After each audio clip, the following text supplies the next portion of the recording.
এবার যে বড় খবরের দিকে নজর রাখবো, বিরোধী দলনেতা শুভেন্দু অধিকারীর আইনজীবী সূর্যনীল দাসকে লালবাজারের তলব।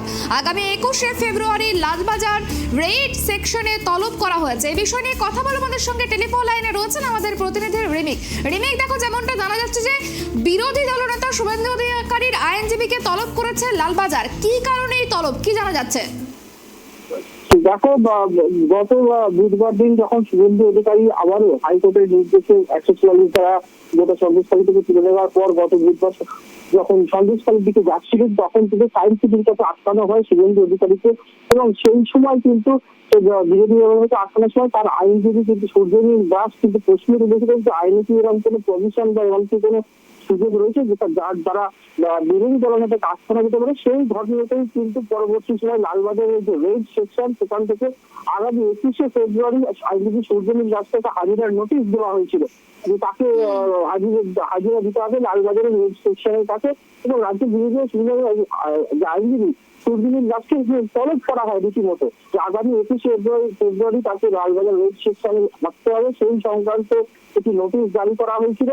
এবং সেই তরফেই আজকে কিন্তু কলকাতা হাইকোর্টের দ্বারস্থ হয়েছিলেন সূর্যনীল দাস এবং তিনি একটি মামলা দায়ের করার অনুমতি চেয়েছিলেন বিচারপতি কৌশিক চন্দ্রের কাছে। এবং সেই আবেদন কিন্তু গ্রহণ করেছে কলকাতা হাইকোর্ট এবং আগামী মঙ্গলবার এই মামলাটির শুনানির সম্ভাবনা রয়েছে বিচারপতি কৌশিক চন্দ্রের বিরুদ্ধে। দেখো, শুভেন্দু অধিকারীর মামলা কিন্তু আজকেও চলছে সন্দেশখালীতে যাওয়া নিয়ে। তিনি আজকে যে সন্দেশখালী যেতে চলছিল সেই নিয়ে কিন্তু বিচারপতি কৌশিক চন্দ্রের কাছে কিন্তু মামলা চলছে, কিন্তু তার আগেই কিন্তু এই ঘটনা যথেষ্ট তাৎপর্যপূর্ণ। এবার তার আইনজীবীকে তলব করলো লালবাজারের রেড সেকশন এবং 21শে ফেব্রুয়ারি তাকে হাজিরা দিতে বলা হয়েছে লালবাজারে। যদিও আজকে সকালেই তিনি কলকাতা হাইকোর্টের দ্বারস্থ হন সেই নোটিশকে, তলবের নোটিশকে চ্যালেঞ্জ করে এবং তার সেই আবেদনটিকে গ্রহণ করেছে। এবং আগামী মঙ্গলবার দিন এই সূর্যনীল দাসের যে আবেদনে যে তাকে নোটিশ পাঠানো হয়েছে লালবাজার থেকে সেটার মামলায় শুনানি হওয়ার সম্ভাবনা রয়েছে।